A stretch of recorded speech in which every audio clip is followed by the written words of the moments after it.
இந்த கும்பராசி என்பர்கள் எல்லாருமே என்னென்னா பெரிய லெவலில் திங்க் பண்ணுவாங்க. எய்ம் ஹை அப்படின்னா அது கும்பராசிக்கு தான் போடணும். எல்லாருமே பெருசாக சம்பாதிக்கணும், பெருசாக வாழ்க்கை வாழணும் ஆசைப்படுறாங்க. ஆனால் அதற்கான தகுதியை வளர்த்துக்கிறாங்கன்னு கேட்டால் கண்டிப்பாக கிடையாது. ஆனால் அதுவே கும்பராசியாக இருந்தால் அதற்கான தகுதியை வளர்த்துக்கிட்டே வருவாங்க. இவங்க சில பேர் என்ன பண்ணுறாங்கன்னா சின்ன வயசுலேயே பெரிய லெவலுக்கு வரணுன்றக்காக தப்பான வழிகளில் போயிடுவாங்க. இவங்க ஏறுறதுக்காக அம்மா, அப்பா, கூட பிறந்தவங்க, மனைவி, கணவன், குழந்தை நிறைய பேரை பலி கொடுப்பாங்க. மற்றபடி பார்த்தீங்கன்னா நினச்ச விஷயத்த சாதிக்காமல் போகவே மாட்டாங்க. ஒரு 100 வருஷ எஃபர்ட்டை ஒரு 50 வயசுலேயே போட்டுருவாங்க. அப்போ என்ன ஆகும்னா ஏதோ ஒரு காலகட்டத்தில் ஒரு விரக்தி வந்துடும். அஸ்ட்ரோ தமிழ் அன்பு நேயர்களுக்கு வணக்கம். நம்ம சேனலில் தொடர்ந்து ஜோதிட ரீதியாகவும் ஆன்மீக ரீதியாகவும் பல இன்ட்ரெஸ்டிங்கான விஷயங்கள் பார்த்துட்ருக்கோம். அந்த வகையில் இன்னைக்கு ஜோதிட ரீதியான விஷயங்கள் பேசுறதுக்காக நம்ம கூட இன்னைக்கு குருஜி டாக்டர் வீனஸ் பாலாஜி அவர்கள் இணைந்திருக்கிறாங்க. வணக்கம் சார். வணக்கம்மா. வந்து கும்பராசி, இவங்களோட வாழ்நாள் குணாதிசயம்னா என்ன சொல்லுங்கள்? கும்பராசியில் ஆட்சி பெறக்கூடிய கிரகம் வந்து சனி பகவான். அதே மாதிரி வந்து அதில் இருக்கக்கூடிய நட்சத்திரம் அவிட்டம், சதயம், பூரட்டாதி. இந்த கும்பம் அப்படின்னாவே என்னென்னா கலசம்னு சொல்லுவோம். இந்த கலசம் எங்கே இருக்கும் அப்படின்னு கேட்டால் கோயிலுடைய உச்சாணியில் இருக்கும். அது மாதிரி இந்த கும்பராசி என்பர்கள் எல்லாருமே என்னென்னா பெரிய லெவலில் திங்க் பண்ணுவாங்க. எய்ம் ஹை அப்படின்னா அது கும்பராசிக்கு தான் போடணும். அதுக்காக உழைக்கக்கூடியவர்களும் கும்பராசி என்பர்கள். எல்லாருமே பெருசாக சம்பாதிக்கணும், பெருசாக வாழ்க்கை வாழணும் ஆசைப்படுறாங்க. ஆனால் அதற்கான தகுதியை வளர்த்துக்கிறாங்கன்னு கேட்டால் கண்டிப்பாக கிடையாது. ஆனால் அதுவே கும்பராசியாக இருந்தால் அதற்கான தகுதியை வளர்த்துக்கிட்டே வருவாங்க. ஒரு இருமல், ஒரு தும்மல், ஒரு சளி தொந்தரவு இல்லாத கும்பராசியே கிடையாது. அவங்க காலையில் எழுந்திரிச்சுன்னா ஒரு இருமல் வரும், ஒரு தும்மல் வரும், ஒரு மூக்கடைப்பு இருக்கும். அந்த மாதிரி ப்ராப்ளம்ஸ் எப்போவுமே இந்த கும்பராசி என்பவர்களுக்கு இருக்கும். அதே மாதிரி பார்த்திங்கன்னா பெரிய லெவலில் சம்பாதிக்கணும், பெரிய பொசிஷனில் இருக்கணும், நம்ம வந்தால் ராஜாவாக வரணும் அப்படின்னு சொல்லுவாங்க இல்லையா? அந்த மாதிரி எப்போவுமே அவங்கள வந்து ஒரு ராஜாவாக நினச்சிக்கிட்டு அதற்கான உழைப்புகளை போடக்கூடியவர்கள் இந்த கும்பராசி. பெரிய லெவலில் சாதிக்கக்கூடிய ராசி என்னன்னு கேட்டால் கும்பராசி தான். என்னன்னா இவங்க சில பேர் என்ன பண்ணுறாங்கன்னா சின்ன வயசுலேயே பெரிய லெவலுக்கு வரணுன்றக்காக தப்பான வழிகளில் போயிடுவாங்க. ஃபார் எக்ஸாம்பிள் ஏதாச்சும் ஃப்ரெண்ட்ஷிப். ஆமாம், ஃப்ரெண்ட்ஷிப்பு, ஏதாவது ஒரு தப்பான நடவடிக்கைகள், சரிங்களா, ஏதாவது ஒரு தப்பான விஷயத்தில் நான் அந்த பிஸ்னஸ் பண்ணுறேன், இந்த பிஸ்னஸ் பண்ணுறேன் போய் மாட்டிக்குவாங்க. அது மட்டும் இல்லாமல் ஸ்டேஜ்டு மேனராக இவங்க என்ன பண்ணுவோம், டார்கெட் ஃபிக்ஸ் பண்ணுவோம். அடுத்த 2 வருஷத்தில் நான் என்ன பண்ணுவேன், அடுத்த 5 வருஷத்தில் என்ன பண்ணுவேன், அடுத்த 10 வருஷத்தில் என்ன பண்ணுவேன், அதுக்கு என்னெல்லாம் என்னோடய ஸ்கில்லை வளர்த்துக்க முடியும்னு போயிட்டாங்கன்னா சேஃபு. இல்லைன்னா எங்கேயாவது ஒரு பெரிய பிரச்சனையில் போய் மாட்டிக்கிறாங்க, அவங்கள காப்பாற்றவே முடியாது. எதனால் அது சார்? அது காரணம் என்னென்னா பெருசாக சாதிக்கணும்னு ஆசை இருக்கு இல்லையா? அதில் முக்கியமாக அந்த சதய நட்சத்திரம் இருக்குது. அந்த சதய நட்சத்திரக்காரங்களுக்கு இது அதிக பிரச்சனை. ஏன்னா சதயம் அப்படின்னு ராகுடைய நட்சத்திரம். இவங்க சாதாரணமாக நிற்க மாட்டாங்க. அப்படியே பார்த்தீங்கன்னா அவங்க உள்ளேயே பார்த்தீங்கன்னா பயங்கர எனர்ஜி இருக்கும். பெரிய பெரிய சாதனையாளர்கள்லாம் பார்த்தீங்கன்னா சதய நட்சத்திரம் பிறந்திருக்காங்க. நீங்கள் ராஜராஜ சோழன் இருக்கார், ராஜராஜ சோழனுடைய நட்சத்திரம் சதயம். அதனால தான் அவ்வளோ பெரிய பிரம்மாண்டமான யானைப்படை என்ன, குதிரைப்படை என்ன, எத்தனை நாடை வென்றிருக்காங்க. அந்த மாதிரி விஷயங்கள் இருக்கும். என்ன இன்னொரு இவங்ககிட்ட என்ன நெகட்டிவ்னா இவங்க ஏறுறதுக்காக நிறைய பேரை பலி கொடுப்பாங்க. அம்மா, அப்பா, கூட பிறந்தவங்க, மனைவி, கணவன், குழந்தை, இவங்களை வந்து என்னென்னா ஏதாவது ஒரு காலகட்டத்தில் விட்டுட்டு போகிற மாதிரி இருக்கும். இது வந்து பாசிட்டிவாவா நெகட்டிவா? பாசிட்டிவ் தான் சொன்னேன். பாசிட்டிவ்னு சொல்லும்போது என்னென்னா லைஃப்பில் ஜெயிச்சிருவாங்க, ஆனால் ரிலேஷன்ஷிப்பில் தோற்று போயிடுவாங்க. அந்த மாதிரி பிரச்சனையை கொடுத்துரும். அதனால் என்னென்னா ரெண்டுத்தையும் ஈக்குவலாக பேலன்ஸ் பண்ண கற்றுக்கணும். ரிலேஷன்ஷிப்புக்கும் கொஞ்சம் டைம் கொடுக்கணும், அதுமாரி வேலைக்கு புகழ் பெறத்துக்கும் ஒரு டைம் எடுத்துகிட்டு பண்ணாங்கன்னா நல்லது. ஆனால் அதுக்கான வாய்ப்பே கிடையாது. அதான் பிரச்சனையே. ஏன்னா அந்த கும்பம் அப்படின்னாவே எப்படி ஒரு கோவிலில் கலசம் மாதிரி இருக்கணும்னு நினைக்க அந்த எண்ணங்கள் இருக்கும். அந்த எண்ணம் என்ன பண்ணும், ஒய்ஃப் இருந்தால் பிரச்சனை, அதனால் நான் ஒய்ஃபை பிரிஞ்சுருக்கேன், நான் வெளிநாடு போய் வேலை பார்க்குறேன், அப்படிலாம் நிறைய பேர் இருக்காங்க. அந்த மனைவியை தியாகம் பண்ணவங்க, கணவனை தியாகம் பண்ணவங்க, குழந்தைங்களை விட்டு யோசிச்சு பாருங்கள். நிறைய பேர் என்ன பண்ணுவாங்கன்னா என் குழந்தைய எங்கள் அம்மா வீட்டில் வளர்க்குறேன், எங்கள் அம்மா பார்த்துப்பாங்க அப்படின்னு வேலைக்கு போவாங்க. அப்போ என்ன ஆகும், அந்த குழந்தைக்கும் இவங்களுக்கும் அந்த ரிலேஷன்ஷிப்பே இல்லை இருக்க போயிடும் இல்லையா? அதனால் அந்த மாதிரி பிரச்சனைகள் வரும். அதுதான் இவங்களுக்கு இருக்கக்கூடிய மிகப்பெரிய நெகட்டிவ். மற்றபடி பார்த்தீங்கன்னா நினச்ச விஷயத்த சாதிக்காமல் போகவே மாட்டாங்க. அது ஒரு பெரிய ப்ளஸ்ஸு. அதுக்கு கொடுக்கக்கூடிய வேலை தான் அதிகம்.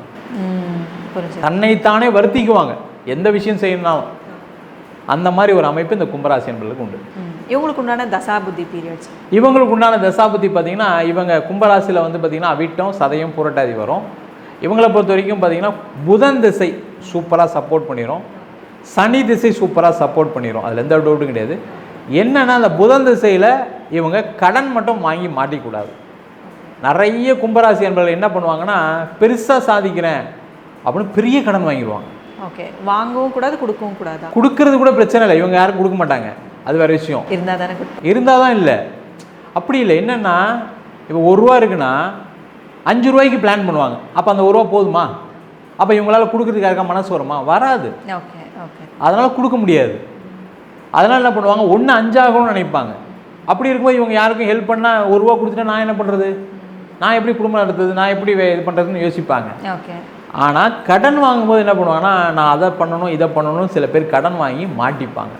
Okay okay. அந்த கடன் எப்படி இருக்கணும் அப்படின்னா இவங்களுடைய பொருளாதார வளர்ச்சியை ஏற்படுத்துவதற்கான கடனாக இருக்கணும். ஃபிக்ஸ்டாக செட்டாக போய் மாட்டிக்கூடாது. நான் ஒரு வீடு வாங்கினேன், கார் வாங்கினேன் அப்படின்னு மாட்டிக்கக்கூடாது. அந்த மாதிரி இருந்தாங்கன்னா சேஃபாக இருப்பாங்க. அந்த பணத்தை ரொட்டேஷன் பண்ணுற மாதிரி வச்சுக்கணும் இவங்க. ஓகே, ஏதாச்சும் ஒரு பிஸ்னஸ், ஏதோ ஒரு பிஸ்னஸோ ஏதோ ஒன்று, அது பணம் வரணும். வராத பிஸ்னஸ் போட்டாலும் பிரச்சனை இல்லையா? அதனால் அதை மட்டும் பார்த்து கேர்ஃபுல்லாக ஹேண்டில் பண்ணாங்கன்னா கும்பராசி என்பது எப்போவுமே வந்து எப்படி கோவில் கோபுரத்தில் அந்த கலசங்கள் இருக்குமோ அது மாதிரி எப்போவுமே உச்சத்தில் இருக்கக்கூடியவர்கள் இந்த கும்பராசி. இவங்க கஷ்டப்படக்கூடிய காலகட்டம்னா என்ன மாதிரியான? கஷ்டப்படக்கூடியதுன்னு சொல்கிறேனே, கஷ்டப்படிய பெருசாக ஆசைப்பட்டு கஷ்டப்படுவாங்க. இப்போ ராஜராஜ சோழனுடைய வரலாறு எடுத்துட்டீங்க அப்படின்னா பெரிய லெவலில் எல்லோரும் பேசுகிறாங்க சரிங்களா, ஆனால் அவர் வாழ்ந்த காலம் கம்மி. அந்த மாதிரி ஒரு பிரச்சனை வரும். ஒரு 100 வருஷ எஃபர்ட்டை ஒரு 50 வயசுலேயே போட்டுருவாங்க. அப்போ என்ன ஆகும்னா ஏதோ ஒரு காலகட்டத்தில் ஒரு விரக்தி வந்துடும். அந்த விரக்தி என்ன பண்ணிடும், நம்மளே வந்து டிமோட்டிவேட் பண்ணி ஒரு பாயிண்டில் அப்படியே போயிடுவோம். அந்த மாதிரி பிரச்சனையை கொடுத்துறதுனால என்ன பண்ணும், எப்போவுமே வந்து ஒரு சில விஷயங்கள் நான் செய்கிறேன் அப்படின்னு அவங்கள மோட்டிவேட் பண்ணிகிட்டே இருந்தீங்கன்னா பிரச்சனைகள் வராது. ஏதாவது ஒன்று செய்யணும். அவங்க அந்த ஆக்டிவிட்டியை செஞ்சு அப்படியே சோர்ந்துட்டாங்கன்னா அப்படியே விழுந்துருவாங்க. அது மட்டும் இல்லாமல் பார்த்துக்கிட்டால் சூப்பராக இருப்பாங்க. இப்போ இந்த தசாபுத்தி இதெல்லாம் சொல்கிறீங்க இல்லைங்களா, குறிப்பிட்ட வருஷம் அப்படின்னா எத்தனை தசாபுத்தி அவங்க ஃபேஸ் பண்ணுறதுக்கான வாய்ப்புகள் இருக்குது? இல்லை, இப்போ கும்பராசி அப்படின்னா முதல்ல பார்த்தீங்கன்னா அவிட்ட நட்சத்திரம் 2 பாதம் வரும். செவ்வாய் திசையில் ஒரு 3 வருஷம் மினிமம் இருக்கிறதுக்கான சான்சஸ் இருக்குது. அடுத்தது வந்து பார்த்திங்கன்னா ராகு திசை 18 வருஷம். அடுத்தது குரு திசை இவங்களுக்கு வந்து 16 வருஷம். இது 3மே பார்த்திங்கன்னா உங்களுக்கு 24, 34 ஒரு 36 வயசு போயிடுது சரிங்களா. இதுக்கப்புறம் வரக்கூடிய சனி தசை அதுதான் லைஃப்பில் இவங்களுக்கு குரோத்தை கொடுக்கும். அதுதான் நம்ம ஜென்ரலாக சொல்கிறோம். ஜாதகத்தில் இன்னும் சனி பலமாக இருக்கும், இன்னும் நல்லா இதை கொடுக்கும். அடுத்தது வந்து பார்த்திங்கன்னா புதன் தசை வரும். சனி தசை 19 வருஷம். இப்போ அந்த 33லேருந்து 19 வருஷம்னா 51 வயசு வரும். அந்த 51 வயசு தான் இவங்களுக்கு கிரிட்டிக்கலான டைமே. இவங்க என்ன நல்லா ஜெயிச்சுட்டே வருவாங்க. அப்போ என்ன ஆகும், நம்மளால் ஒரு பெரிய கான்ஃபிடென்ஸ் இருக்கும், நம்ம எதை எடுத்தாலும் ஜெயிக்கிறோம், எதை செஞ்சாலும் ப்ராஃபிட் தான் அப்படின்ற ஒரு அவங்க மேலே ஒரு ஓவர் கான்ஃபிடென்ஸ். என்ன பண்ணுவாங்க, திடீர்னு ஒரு பெரிய கடன் வாங்குவாங்க. நான் ஒரு பெரிய பிஸ்னஸ் ஆரம்பிக்க போகிறேன், அதுக்கான ஆப்பர்ச்சுனிட்டி இருக்குது, அதுக்கான என்கிட்ட ஃபண்ட் இவ்வளோ தான் இருக்குது, ஒரு பெரிய லெவலில் இன்வெஸ்ட் பண்ணுறேன்னு சொல்கிறாங்க, பெரிய லெவலில் லோன் தரேன்னு சொல்கிறாங்க அப்படின்னு வாங்கி போடுவாங்க. அதில் பெரிய லெவலில் லாக் ஆகிடுவாங்க. அந்த ஏஜ் ஆகக்கூடிய நேரத்தில் நிறைய பேர் தோற்றவங்க இருக்காங்க. அதனால தான் அந்த 50 வயசு சொன்னேன் நான். கரெக்ட். அதனால் அந்த ஸ்டேஜ்டு மேனரில் சிலதெல்லாம் பண்ணும்போது பிரச்சனை வராது. அது முக்கியமாக புதன் திசையில் கடன் வாங்காமல் பார்த்துக்கணும். கடன் இல்லாமல் இருந்துட்டாங்க அப்படின்னு சாதிச்சுட்டே இருப்பாங்க. இது வந்து சதய நட்சத்திரத்தை சொல்கிறீங்க? சதயம் இல்லை, இந்த அவிட்டத்துலேருந்தே எடுத்துக்கலாம். அவிட்டத்துலேருந்தே எடுத்துக்கலாம். சதயத்துக்கு ஒரு 3 வருஷம் குறைச்சிங்க, அவ்வளோதான் பெரிய விஷயம். 48 வயசுலேருந்து. அதே சதய நட்சத்திரம் 1 பாதம் 2ஆம் பாதம் அப்படின்போ ஒரு 4.5 வருஷம் கம்மி பண்ணிக்கலாம், அவ்வளோதான். அது சார் என்னை பற்றி பிட்வீன் 35 to 50 சூப்பராக இருப்பாங்க. இந்த 2 பீரியட்லேயுமே அடுத்த புதன் தசை வரப்போது ஜாக்கிரதையாக இருக்கணும். இப்போ எல்லா ராசிக்காரங்களுக்குமே வந்து 2 ராசி தான் இந்த மாதிரி ஷைனிங்கும் இல்லை தோக்கக்கூடிய அந்த மாதிரி தான் அப்படி தான் வரும் மேக்ஸிமம் வந்து பெருசாக. ஏன்னா ஒவ்வொரு ராசிலையுமே பார்த்தீங்கன்னா எப்படியுமே குறைஞ்சது பார்த்தீங்கன்னா ஒரு 30 வருஷம் வரும். இப்போ மேஷம் எடுத்துக்கிட்டிங்கன்னா அஸ்வினி நட்சத்திரம் 7 வருஷம். அடுத்தது சுக்கிரதசை 20 வருஷம். அடுத்த கார்த்திகை நட்சத்திரம் ஒரு பாதம் இருக்குது, அது ஒரு 2 வருஷம். அப்போ ஆட்டோமேட்டிக் 29 வயசு வந்துடுது சரிங்களா. அந்த 29 20 to 29 இருக்கும், அவ்வளோதான் பெரிய வித்தியாசம். அதே கார்த்திகையில் பிறகுனா 2 வருஷம் தான் இருக்கும், அதுதான் வித்தியாசமே தவிர அடுத்த தசாபுத்தி அப்படியே கண்டினியூ ஆகும், அவ்வளோதான் தவிர மற்றபடி ஒரு ராசிக்குன்னு எடுத்திங்கன்னா மேக்ஸிமம் பார்த்தீங்கன்னா சில ராசிகளுக்கு மட்டும்தான் கம்மி தசாபுத்தி தவிர ஓரளவுக்கு ஆவரேஜாக எல்லாத்துக்குமே வந்து 30 இயர்ஸ் இருக்குது. ஸோ இவங்களுக்கு உண்டான லக்கி கலர்ஸ் அப்படின்னா நீங்கள் என்ன சொல்லுங்கள்? இவங்களை பொறுத்த வரைக்கும் லக்கி கலர் அப்படின்னா மஞ்சள் கலரை பயன்படுத்தலாம். ஒன்று. அதிர்ஷ்ட எண்கள் அப்படின்னு சொல்லக்கூடியது வந்து 3ஆம் எண்ணை பயன்படுத்துவது சிறப்பு. சூப்பராக இருக்கும். லைஃப்பில் எல்லா விதமான நல்ல விஷயங்களையும் இந்த 3ஆம் எண் இவங்களுக்கு கொடுக்கும். சரிங்களா? அதே போல் இவங்களை பொறுத்த வரைக்கும் என்னென்னா இவங்களுக்கு மேலே ஒரு ஆள் வச்சுக்கணும் அட்வைசராக. ஓகே. அந்த அட்வைசர் சொல்கிறத நான் கேட்பேன் அப்படின்னு ஸ்திரமான ஒரு நம்பிக்கையோடு இருந்துட்டாங்க அப்படின்னா ஜெயிச்சிருவாங்க. ஏன்னா இவங்களுக்கு நிறைய ஐடியாஸ் இருக்கும். இவங்க படுத்து தூங்கினாங்கன்னாவே கனவு உலகத்திலே தூங்குவாங்க. இந்த ரஜினி சார் வந்து அருணாச்சலத்தில் எப்படி ஓவர் நைட்லேயே அருணாச்சலம் ஆனாரோ அது மாதிரி படுத்துக்கிட்டு ஓவர் நைட்லேயே பெரிய கனவுகளை காணக்கூடியவர்கள் இந்த கும்பராசி. அதுக்காக ஒர்க்கும் பண்ணுவாங்க, அதில் எந்த டவுட்டும் கிடையாது. ஆனால் அட்வைஸ் பண்ணும், இந்த ஏஜில் இது செய்யக்கூடாது, இந்த ஏஜில் இதை பண்ணு, இந்த டைமில் இதை யோசின்னு சொல்லி யாராவது அட்வைஸ் பண்ணாங்க, அதை கேட்டார் அப்படின்னா சூப்பராக இருப்பார். இவங்களுக்கு உண்டான வழிபாடு அப்படின்னு சொல்லக்கூடியது வந்து பார்த்திங்கன்னா மெயினாக வந்து இவங்க என்ன பண்ணலான்னா முருகனை வழிபாடு பண்ணுறது ரொம்ப நல்லது. முருகனை வழிபாடு பண்ணலாம், சூப்பராக இருக்கும். அதே போல் குருமார்களை பிரார்த்தனை செய்வது சிறப்பு. எல்லா குருமார்களும் இவங்களுக்கு மேலே இருக்கவங்கள ஃபாலோ பண்ணாவே போதும், வேறு எதுவுமே தேவையில்லை.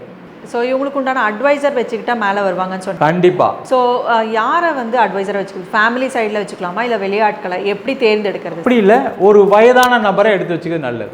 இவங்களோட வயது அதிகமானவங்க, அது ஃபேமிலி அப்பாவாக இருக்கலாம், அண்ணனாக இருக்கலாம், யார் வேணால் இருந்துட்டு போட்டோம். அப்பாவா அண்ணனா யாராவது வயதானவர்களை வச்சுக்கிட்டாங்கன்னா சூப்பராக இருக்கும்.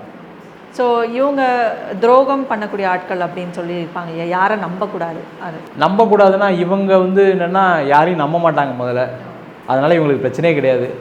ரெண்டாவது இவங்களுக்கு வந்து என்னென்னா இலக்கு என்னன்னு தெரியும். அதனால் இவங்களுக்கு நம்பிக்கை துரோகம் பண்ணாலும் ஒன்று தான், துரோகம் பண்ணாலும் ஒன்று, இவங்க இலக்கை நோக்கி போய்கிட்டே இருப்பாங்க. நீ எத்தனை அடி என்ன, நான் பாட்டி என் வேலையை பார்க்குறேன், நீ என்னை ஏமாத்துறியா, நான் உன்னை மேய்ச்சி போவேன் அப்படின்னு போய்கிட்டே இருப்பாங்க. அந்த மாதிரி இவங்கள பொறுத்த வரைக்கும் என்னென்னா யாரும் துரோகம் பண்ணுவாங்க அப்படிலாம் எதுவுமே கிடையாது. இவங்க தான் என்ன பண்ணுவாங்கன்னா இவங்க இலக்கை அடைவதற்கு எந்த நிலைக்கும் தயாராகிடுவாங்க. அப்போ என்ன ஆகும்னா, இப்போ வழியில் போகிறோம் சரிங்களா, ரோடை கிராஸ் பண்ணணும். ரோடை கிராஸ் பண்ணும்போது ஏதாவது ஒரு பிரச்சனை வருதுன்னா யாராவது ஒருத்தரை மாட்டிவிட்டு இவங்க ரோடை கிராஸ் பண்ணிடுவாங்க, யாராவது ஒருத்தர் முன்னாடி நிப்பாட்டிட்டு இவங்க கிராஸ் பண்ணிடுவாங்க. அந்த மாதிரி ஒரு பிரச்சனை இருக்கும். அதனால் என்ன பண்ணணும்னா யாரையும் கஷ்டப்படுத்தாமல் நம்ம முன்னுக்கு வரணுன்ற ஒரு எண்ணங்கள் வேணும். அது முடியாத விஷயத்தில் பேசி பிரயோஜனம் இல்லை. ரொம்ப சிறப்பாக கும்பராசியை பற்றி பார்த்தோம். ஸோ இதே மாதிரி அடுத்த ஒரு சிறப்பான நேர்காணலில் சந்திக்கலாம் சார். அது வரைக்கும் நன்றி. வணக்கம்மா, நன்றி.